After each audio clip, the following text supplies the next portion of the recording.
Porque uma casa pode perfeitamente ser simples na presença de Deus, mas ela se torna mais rica do que um palácio, se o Rei dos Reis for o Senhor desta casa.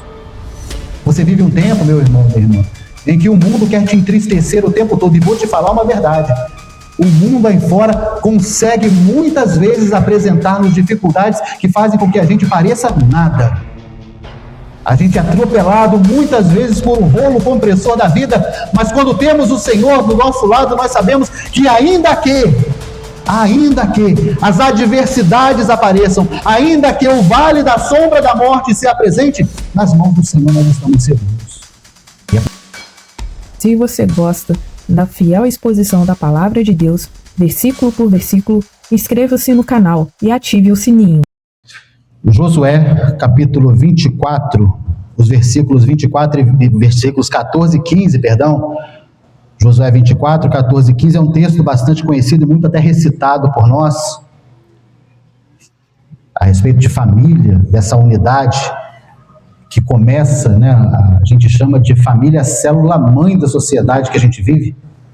E isso é uma verdade, embora não esteja na Bíblia, mas é uma verdade. Tudo começa na família, tudo começa na casa. Uma casa bem estruturada, uma casa bem edificada com Deus, é um lar onde as coisas fluem bem. Diz assim o texto sagrado que se encontra em Josué, capítulo 24, versículos 14 e 15. Agora temei ao Senhor e cultuai-o com sinceridade e com verdade. Jogai fora os deuses que vossos pais cultuaram além do rio e no Egito. Cultuai ao Senhor. Mas, se parece mal cultuar ao Senhor, escolhei agora a quem cultuareis. Se os deuses a quem vossos pais, que estavam além do rio, cultuavam, ou aos deuses dos amorreus, cuja terra habitais. Mas eu e a minha casa cultuaremos ao Senhor. Em algumas traduções, a palavra cultuar pode estar um pouquinho diferente, pode estar eu e a minha casa serviremos ao Senhor. Nessa tradução que eu li para os irmãos, esse sentido do servir é no sentido de cultuar. E qual é esse sentido? É o sentido de que é uma entrega de vida. Não é simplesmente fazer um serviço, como a palavra servir nos ensina algumas vezes, mas aqui é mais do que isso. É uma entrega de uma vida inteira, é uma entrega de um culto total. E esse livro, o livro de Josué, ele vai trazer no seu bojo central um livro em que o povo de Deus vai encontrando e vai fazendo uma crescente espiritual e de conquistas nas vidas daquela nação que saiu escrava do Egito e 40 anos perambulou pelo deserto, e agora é a vez de Josué. E Josué vai introduzir este povo na terra prometida, certamente com a mão poderosa de Deus o favorecendo em todo o tempo. Mas não parece simples, e não foi simples com certeza. Josué é um livro de conquistas, de batalhas e de milagres, certamente, mas acima de tudo é um livro de continuidade. Josué vai herdar ali uma missão que antes repousava sobre os ombros de Moisés, e olha, não era sobre qualquer pessoa. Moisés, servo do Deus Altíssimo, aquele homem que desde o seu nascimento experimentou Deus de uma maneira especial, visto que na sua mais tenra infância, ainda um bebê, Deus o livra de uma matança e o coloca dentro do palácio real, do palácio de Faraó, e ali ele é cuidado, ali ele cresce, ali ele aprende, ali ele é preparado. Mas os planos de Deus são maiores do que os planos dos homens, e nós sabemos muito bem isso. E na vida de Moisés não foi diferente. Moisés, então, instruído no palácio, mas Deus prepara todas as coisas através de uma tragédia na vida dele e o coloca no deserto. E é no deserto que Deus se apresenta a Moisés. Muitas vezes a gente quer conhecer Deus na bonança, mas Deus diz não. Deus muitas vezes precisa nos colocar no deserto, para que no deserto Ele se apresente a nós e faça-nos ouvir no silêncio tenebroso daquele lugar a voz consoladora e a voz que nos prepara para os desafios que ainda virão. Na vida de Moisés foi assim. Quando Deus se apresenta a Moisés, Moisés já não vivia a plenitude do palácio, já não era mais um dos príncipes do Egito, não. Moisés era um pastor. que cuidava dos rebanhos do seu sogro Jetro, mas ali Deus resolve falar com ele. Irmãos, e não tem nada melhor na vida de qualquer um de nós do que o momento em que Deus resolve falar conosco. Muitas vezes no deserto da vida ou nas dificuldades, o silêncio de Deus nos incomoda, mas quando Deus resolve falar, quando Deus resolve se apresentar através da sua palavra, tudo muda. E Moisés vai contemplar Deus numa visão de uma sarça que pegava fogo e não se consumia, e tão espetacular era aquela visão, que quando Moisés não resiste e tenta se aproximar, a voz que sai daquela sarça vai dizer: olha, agora retire as sandálias dos seus pés, porque essa terra que você está para pisar, essa terra em que eu estou, essa terra é santa. Então se aproxima diferente, se aproxima com o entendimento de que você não está num lugar qualquer, você está na presença de Deus. Quando Deus fala, Ele transforma. Quando Deus transforma, Ele se revela. E quando Ele se revela, Ele dá a direção. E tudo o que foi feito através de Moisés, a libertação do povo, a promessa da terra prometida, o caminhar no deserto 40 anos, e olha, caminhar no deserto não é fácil. Caminhar no deserto é difícil.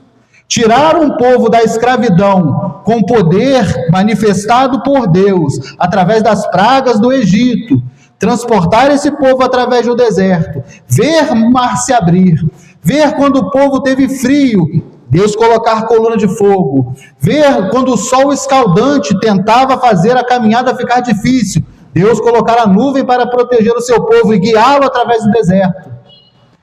Ver quando o povo teve fome, Deus prover o pão, o maná do céu. Ver o Deus que quando o povo teve sede, fazer da rocha sair água pura para o povo beber, e ainda assim se manter íntegro na presença de Deus. Josué está sucedendo esse homem. Moisés se faz morto. Deus recolhe Moisés e o retira, porque nas promessas de Deus para Moisés também teve uma sentença de que Moisés não entraria ali naquela terra. Então Deus levanta Josué. Eu imagino, coitado do menino Josué nesta hora. Do Josué que não foi tirado aleatoriamente do meio do povo, vem cá menino, você mesmo, porque você vai fazer a minha vontade, não. Durante a vida de Josué, o mesmo Deus que observou Moisés, observou também Josué. E quem era Josué nessa história? Josué foi criado e viveu perto de Moisés durante muito tempo, e ao observar a vida de Moisés, ele pôde aprender muito. Ele é um daqueles 12 que foram enviados para espiar a terra lá no começo da peregrinação.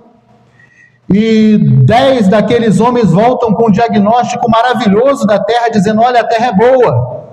A terra é maravilhosa, mas temos um problema, não poderemos entrar, porque os homens lá são gigantes, são fortificados, e é difícil demais. Mas Josué e Caleb vão dizer: não, se é em nome do Senhor, a gente vai lá e conquista, a gente vai lá e faz a vontade de Deus, dando o parecer positivo, fazendo e entendendo que a promessa de Deus está acima de qualquer dificuldade. Josué é aquele que no livro do Êxodo, quando Deus se manifesta na nuvem dentro da tenda da revelação para falar com Moisés, enquanto todo mundo se escondia nas suas tendas, Moisés ficava do lado de fora da tenda ouvindo o barulho de raios, de trovões, e Deus falando com Moisés, e Josué à porta da tenda observando e compreendendo que com Deus a gente se relaciona com proximidade. Embora não entendesse nada que estava se passando lá dentro, mas estar perto era o que Josué gostava de fazer. Então, Josué não foi tirado do aleatório, do imaginário, não foi eleito pela votação popular, não. Josué foi alguém escolhido pelo próprio Deus, porque fazia cumprir a vontade dele com fidelidade. E o que acontece? Enquanto muitos ali no meio do povo de Deus se preocupavam em aparecer, Josué era aquele que se preocupava em permanecer fiel. Permanecer fiel à promessa de um Deus que era invariável e que até hoje nós sabemos que a sua palavra não muda. Josué viu o mar se abrir. Josué também viu a nuvem no deserto. Josué também viu a glória de Deus acontecendo ali. Mas também Josué viu uma geração inteira morrer no deserto por causa da sua incredulidade. Josué, então, vai receber por herança essa missão de conduzir este povo que fraquejou na presença de Deus, mas que ele sabia que era também um povo amado de Deus. e que quando Deus te incumbe de uma missão, é o próprio Deus que vai dar condição para que essa missão seja cumprida. Os primeiros capítulos do livro de Josué, você vai encontrar Deus tentando animar Josué, dizendo para ele palavras de como: eu sou o teu Deus, seja valente, seja forte, corajoso, eu sou contigo, não olhe para um lado, não olhe para o outro, tão somente faça a minha vontade, é o que Deus vai dizer para ele. Mas vai encontrar um Josué que precisava realmente da presença de Deus para avançar. Mas quando Josué se depara diante da missão, ele vai encontrar os desafios, mas a sua fidelidade não permite que ele coloque os desafios num patamar de igualdade com Deus, porque nós sabemos muito bem que maior do que qualquer tempestade, maior do que qualquer deserto, maior do que qualquer adversidade, está a mão poderosa do nosso Deus a nos ajudar, a nos conduzir, a nos fortalecer, como lemos no texto de Isaías 41, no começo do nosso culto. E o que nós vamos encontrar aqui, então, meus irmãos, é o Josué fortalecido. O Josué que, ao longo da sua caminhada, introduz o povo na terra prometida. O Josué que vê as muralhas de Jericó caindo, cumprindo a palavra de Deus na sua vida. O Josué que, junto com Israel, vai conquistando tudo, todas as terras que eles colocam os pés, Deus entrega por promessa pela fidelidade que acabamos de cantar. Deus sendo Deus na vida do povo, Josué conduzindo o povo diante do Senhor e a obra do Senhor acontecendo na vida daquela nação. Mas apesar das batalhas vencidas, apesar de todos os desafios superados, apesar da glória de Deus sendo manifesta com poder e autoridade ali naquele tempo, Josué, na sua velhice, agora no capítulo 24, que nós lemos, esses 2 versículos apenas, Josué, na sua velhice, vai encontrar um grande desafio. Ele vai perceber que conquistar cidade, conquistar terra é muito fácil. Conquistar terra e principalmente fazer conquistas com a promessa de Deus agindo em favor do povo é fácil. Difícil é fazer famílias permanecerem fiéis a Deus. E o desafio que Josué vai lançar agora diante do povo é declarar ou não declarar a sua fidelidade e a sua sujeição e a sua entrega de culto verdadeiro diante do único Deus, do Deus que os conduziu até aquele momento. Josué vai entender o que eu entendo e espero que os irmãos assim entendam, porque na sua declaração o que ele vai dizer, em outras palavras, é que eu quero ir para o céu, mas eu não quero ir para o céu sozinho, eu não quero entrar na terra da promessa de Deus e permanecer nela sozinho, eu quero ir e a minha casa ir comigo. Por isso ele vai dizer: eu e a minha casa serviremos, ou eu e a minha casa cultuaremos ao Senhor. Eu quero meditar com os irmãos nessa noite em pelo menos 4 ou 5 verdades contidas nesse texto, nesses 2 versículos que nós lemos, porque é essencial para a nossa vida entender precisamente e aplicar na vida da nossa casa os ensinamentos da palavra de Deus, porque é ela, irmãos, que tem poder de fazer com que a gente não se encante tão somente por aquilo que Deus pode dar, mas sobretudo por aquilo que Deus quer fazer na nossa vida e na nossa casa, através de nós, porque tudo começa na nossa casa, através de uma pessoa, é através de um só. Na vida da família de Josué, tudo começou através da vida dele, Deus o escolheu, Deus fez com que ele conduzisse e chegou o momento de ele decidir com Deus. E ele vai tomar a decisão em nome da sua casa, e a declaração dele é fortíssima. Ele vai dizer: eu e a minha casa. Ele não vai dizer, e que às vezes isso pode até passar no nosso imaginário, tipo, eu já estou salvo, está tudo bem, então quem quiser vir, venha. Não, Josué é aquele que se importa com a sua descendência, com a sua família, com aqueles que virão depois dele, e ele vai declarar isso. Dada a importância de saber que a casa que é edificada no Senhor, essa casa é a casa que permanece. Verdade bíblica é que você vai encontrar depois disso, não muito obstante, não muito distante no livro de Juízes, não muitas gerações além, o povo se esquece de Deus. E o que acontece com a gente quando a gente se esquece do Senhor? Ladeira abaixo. E o livro dos Juízes, que vem depois de Josué, vai expressar para nós exatamente isso. Um povo inconstante, um povo que nos momentos em que está vivendo a plenitude, se esquece do Senhor, e o Senhor se afasta, o Senhor deixa viver a sua própria vida, e o povo vai ladeira abaixo. E aí, lá no fundo do poço se arrepende, e quando se arrepende, Deus, que é misericordioso, levanta um juiz, socorre o povo, liberta o povo, restaura a plenitude, e essa montanha russa espiritual acompanha o povo de Israel em toda a sua trajetória. Qualquer semelhança conosco não é mera coincidência. O Deus de ontem é o Deus de hoje, é o Deus de eternamente. E o ser humano, desde que é ser humano, vive isso com a plenitude da sua vida, o tempo todo. Quando estamos bem, a nossa tendência humana caída é nos deixarmos Deus de lado e vivermos os nossos dias como se Ele nem existisse, ou como se nós não precisássemos dele. Mas agora o que Josué está falando através dessas palavras, quando ele vai reunir o povo ali em Siquém, e perceba que ele não vai fazer isso de maneira aleatória, porque Siquém é um lugar onde Abraão levantou um altar ao Senhor. Siquém é um lugar onde Jacó mandou as famílias abandonar os seus ídolos. E Josué também vai fazer ali em Siquém, nesse mesmo lugar, essa convocação geral e trazer o povo para falar as palavras talvez mais importantes que ele fosse proferir ao longo desse ministério que Deus colocou sobre os seus ombros. O nosso principal ministério, principalmente para os homens, não é aquilo que a gente faz, mas o legado que a gente deixa. E aqui Josué está transmitindo um legado para aqueles que viriam depois dele.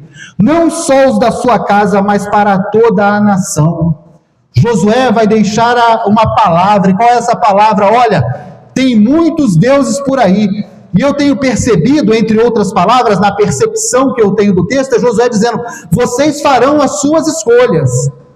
As suas escolhas determinarão o seu destino. Mas eu e a minha casa, a escolha que eu faço para a minha casa é por Deus. Nessa noite, talvez Deus te trouxe aqui para poder ouvir essa palavra, para que você também possa fazer uma escolha que não vai recair só sobre você, mas sobre toda a tua casa. Se você quer uma casa onde Deus prospere a tua vida, onde Deus seja o centro da tua casa, onde a bênção chegue, mas também onde o vendaval, quando se levantar, saiba que ela está estruturada, você só vai encontrar isso em Deus. Você vive um tempo, meu irmão, minha irmã, em que o mundo quer te entristecer o tempo todo, e vou te falar uma verdade: o mundo aí fora consegue muitas vezes apresentar-nos dificuldades que fazem com que a gente pareça nada. A gente é atropelado muitas vezes por um rolo compressor da vida, mas quando temos o Senhor do nosso lado, nós sabemos que ainda que as adversidades apareçam, ainda que o vale da sombra da morte se apresente, nas mãos do Senhor nós estamos seguros. E é por isso que a gente confia no Senhor e sabemos que a palavra dele é fiel. Por isso cantamos essa fidelidade. Por isso adoramos a Deus em todo o tempo. E por isso a palavra vem sempre nos alertando e nos trazendo esse sentido de que precisamos buscar por ele. Mas uma primeira verdade que eu encontro nesse texto que lemos é que toda família serve a algum Deus. O versículo 24:15 vai dizer: escolhei hoje a quem vocês vão servir. E toda casa serve a alguém. Toda casa tem um Deus ali naquele lugar. Em algumas casas esse Deus é o dinheiro. Em algumas casas esse Deus é um status. E perceba que eu estou falando de casa, que é bem diferente de lar. Alguns têm somente a casa, uma estrutura, às vezes suntuosa, bonita, bem equipada, mas para ser lar, tem outros requisitos. E toda casa serve a algum Deus. Algumas casas servem aos deuses do prazer, algumas casas servem ao Deus do trabalho. Não é pecado trabalhar. Algumas casas servem ao próprio ego. Mas o que Josué está apontando com essas palavras é que aquilo que ocupa o centro da nossa casa, isso se torna o Deus da nossa vida. Isso precisa trazer para agora, na nossa vida, nesse momento, um momento de autorreflexão e perceber o que é que tem ocupado a centralidade da nossa casa? Em Mateus 6:24 vai dizer: ninguém pode servir a dois senhores. Quem está dizendo isso? Jesus. Não tem a possibilidade de Deus ser o centro da minha casa, mas no mesmo centro da minha casa ter outro Senhor em que eu sirva aos dois. Isso não pode acontecer, não tem condição. Em Êxodo 23, vai dizer: não tenha outros deuses além de mim. O decálogo, os 10 mandamentos, é Deus dizendo que não tem possibilidade de ter outro Deus. Então tudo faz sentido e tudo muda quando entendemos à luz disso, porque Josué vai dizer: hoje é o dia da escolha. E a palavra que Josué falou naquele tempo reverbera neste culto, do dia 17/5/2026, onde Deus se apresenta para vocês que estão ao alcance dessa palavra, dizendo: olha, eu quero ser o Deus da tua casa, e vocês querem me servir? Vocês querem que eu governe a vida de vocês e possam usufruir de tudo que eu tenho para vocês? Escolham, façam a escolha necessária. Hoje existem casas, meus irmãos, em que a televisão fala mais alto do que a Bíblia, onde o celular na mesa tem mais atenção do que a comunhão. Pessoas não se conversam mais na mesa. O algoritmo, o celular, discipula muitas vezes mais do que os pais, e aí fica muito difícil da gente expressar o que vai dizer Provérbios: ensina o menino no caminho que deve andar. Ensinar no caminho é você e eu estarmos juntos no caminho com aqueles que nós queremos que ande por esse caminho. Não é simplesmente apontar um caminho e uma direção. E agora Josué está perguntando para aquele povo, o povo de Deus. É uma palavra para o povo do Senhor, para o povo que nessa noite se preocupou em ouvir a palavra. E a palavra é: escolhei hoje a quem vocês querem cultuar. Escolham hoje a quem vocês querem servir. Escolham hoje quem vai estar no centro do lar. Agora não falo mais casa, agora falo lar de vocês, do meu lar, do lar que Deus me deu, porque nós sabemos que é Deus quem nos dá. Uma segunda verdade que nós encontramos nesse texto é que o altar da família não cai de uma vez só, ele cai aos poucos. E em Josué aí 24:14 vai dizer: temei ao Senhor e servi-o com sinceridade, porque ninguém abandona a fé, ninguém abandona a Deus de repente. Ninguém resolve: eu não quero mais hoje, como quem tem uma fogueira ali, ou uma vela, e vai lá e apaga e pronto, acabou. Não. Esse fogo, esse desejo de conhecer mais a Deus, isso vai se apagando aos pouquinhos, e quando a gente vai se dar conta, isso já se dissipou totalmente. Quando a gente vai perceber, a oração que é necessária, ela vira exceção. A gente faz tudo o que tem que fazer durante um dia inteiro, durante as 24 horas que Deus, por misericórdia, nos concedeu para viver, e no final do dia, a gente vai lembrar assim: nem orei hoje. Quanto se lembra? Porque às vezes vai dormir e nem se lembra disso, de ser grato a Deus por tudo que Ele fez, de fazer o seu relacionamento com Deus. Quando o perdão desaparece, irmãos, verdade seja dita, a vida familiar só é possível se houver perdão dentro do lar. Famílias hoje adoecem porque não sabem se perdoar. Famílias são destruídas porque não sabe pedir perdão, e pior, não sabe entregar ou receber perdão. É difícil demais pedir perdão, irmãos. E você sabe quando é mais difícil pedir perdão? Quando a gente está certo. Eu estou coberto de razão, por isso eu não vou pedir. Mas Deus, quando Ele está no centro do nosso lar, até isso se torna possível, porque aí já não é mais sobre razão, é sobre ter paz com Deus num relacionamento profundo, onde Ele é o centro da nossa casa, tudo fica possível. Quando, meu irmão e minha irmã, esse fogo começa a se apagar, sabe um indício de que isso está acontecendo? Quando o culto, momentos como esse que a gente está vivendo, ele passa a ser negociável. Quando eu penso se vou ou não adorar ao meu Deus. Quando eu penso se vou ou não prestar o meu louvor ao meu Deus, quando eu penso se vou cantar o hino que está sendo projetado ou não, quando eu vou ou não orar a Deus, quando esse pensamento passa pela nossa mente e cai no nosso coração e a gente dá atenção para ele, é sinal de que esse fogo, que esse altar, ele já está sendo apagado. Mas muito mais, sabe quando isso vai ser manifesto? Quando pais terceirizam a fé dos filhos.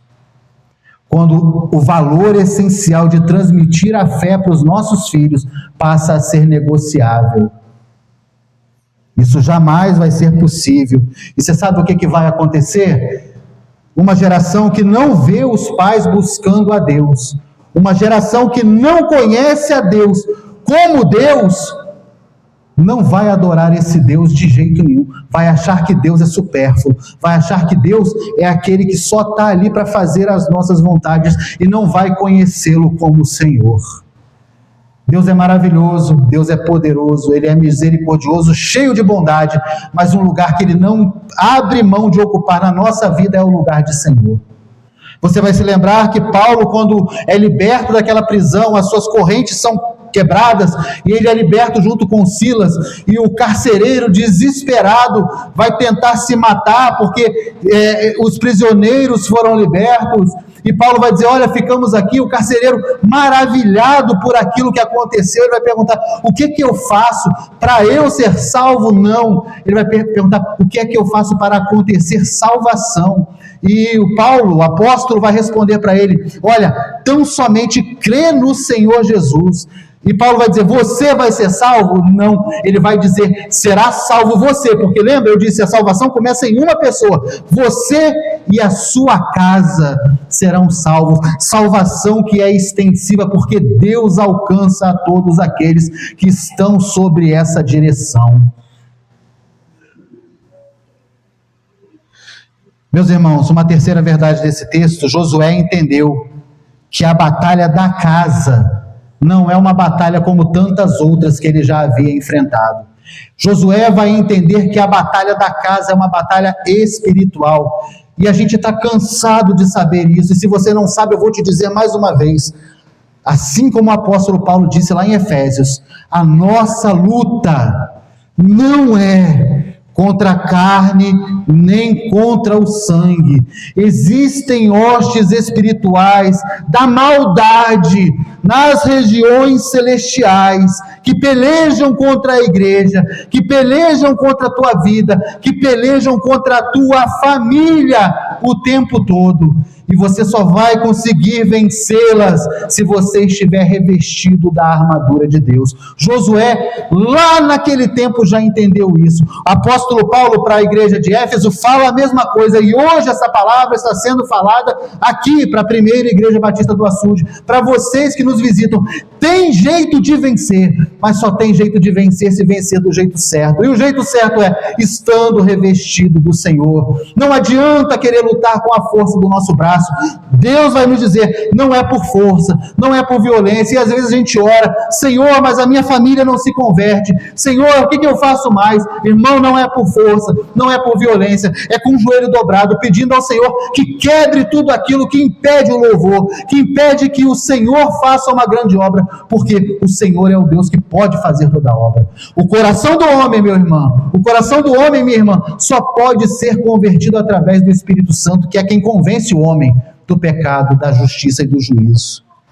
Josué, ele não vai entender, ele não vai expressar no versículo, eu e a minha casa serviremos ao Senhor. Perceba que ele não vai dizer, eu e a minha casa frequentaremos cultos, eu e a minha casa nos tornaremos evangélicos, eu e a minha casa seremos membros da primeira igreja batista. Não, ele vai dizer, eu e a minha casa serviremos. A decisão dele é uma decisão, vocês façam o que quiser, mas eu e a minha casa, nós cultuaremos, nós serviremos ao Senhor. Isso fala de serviço, Isso fala de prioridade, é a palavra. Isso fala, irmão, de decisão, e hoje a palavra é sobre decisão. Hoje a palavra nos leva a entender que não dá mais sem Deus. Não dá mais para ser do nosso jeitinho. Não dá mais para um pezinho lá e um pezinho cá. Não, Deus está dizendo, olha, ou é tudo comigo, ou é tudo semigo. Ou é com Deus, ou é sem Ele. Não dá para ficar em cima do muro. Irmãos, uma casa sem altar se torna um terreno fácil para guerras emocionais, você sabe bem isso.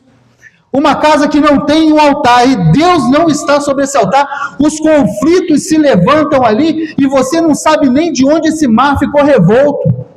E você vai navegando por ele achando que está tudo bem, mas o que você vai perceber é que as lutas acontecem e você não sabe nem de onde veio.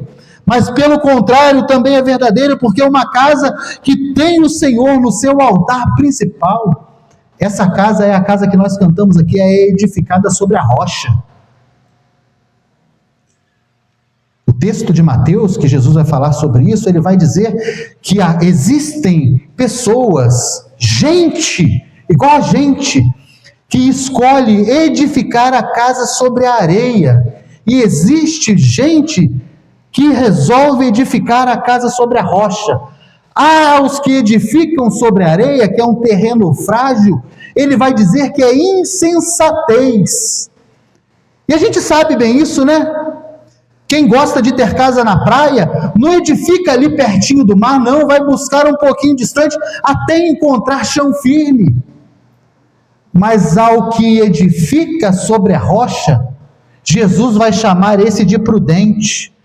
Então a diferença não está na edificação, a diferença não está nos materiais, a diferença está no alicerce. E mais uma vez, hoje o Senhor nos pergunta e nos confronta de maneira benigna nessa palavra, e pergunta para nós, irmãos, em que terreno a gente vai querer edificar?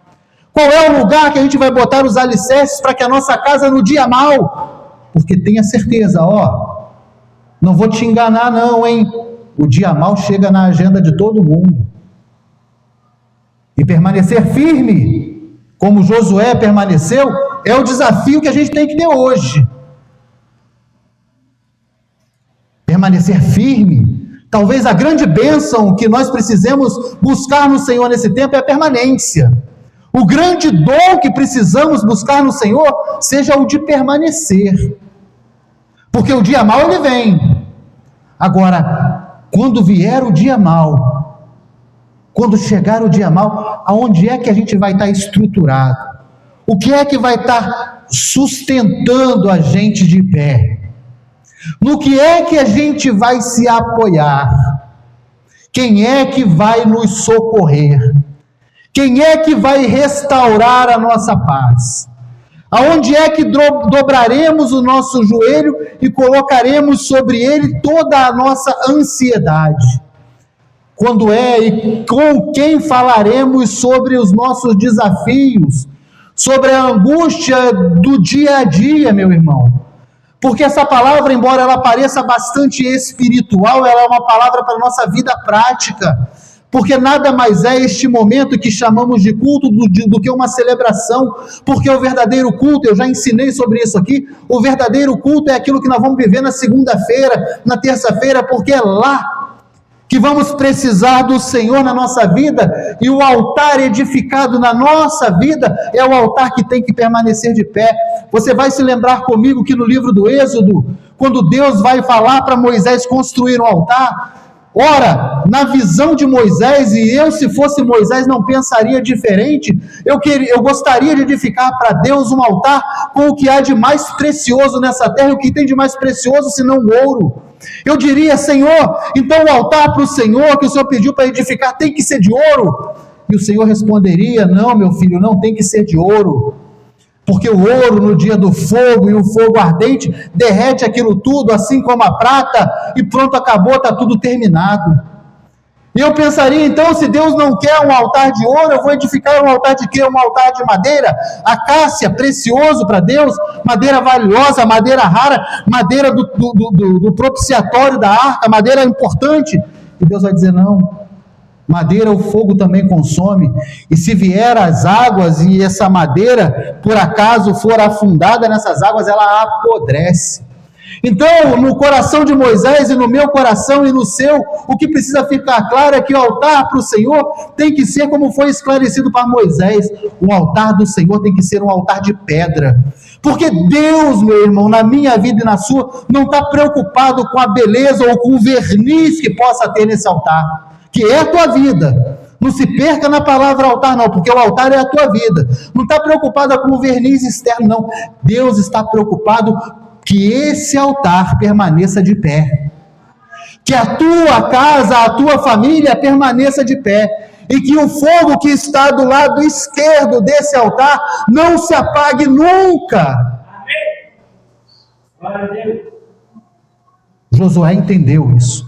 Josué está chamando o povo para perto, porque o povo já estava querendo botar um pezinho lá do lado de fora, adorando outros deuses, fazendo outras coisas, e Josué está chamando o povo para esse alinhamento, para dizer para aquele povo que, olha, lembra, e Josué no comecinho do 24, se você tiver a curiosidade de ler quando chegar em casa, Josué, antes de dizer essas palavras que ele disse, ele vai falar, lembra o que Deus fez assim, assim, assim, assado, e por isso a gente está aqui.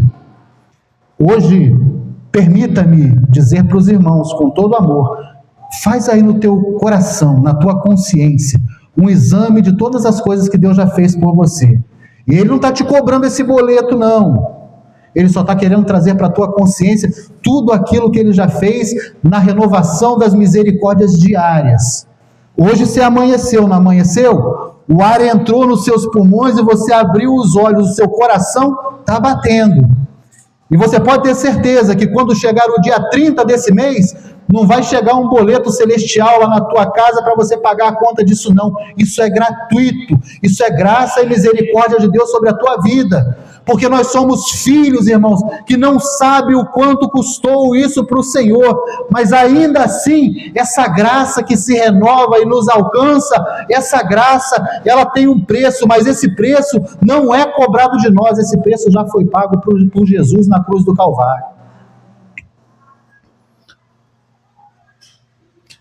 Um último entendimento que eu percebo com esse texto é que uma casa ela pode ser pequena, mas ainda assim, meu irmão e minha irmã, ela pode ser um altar.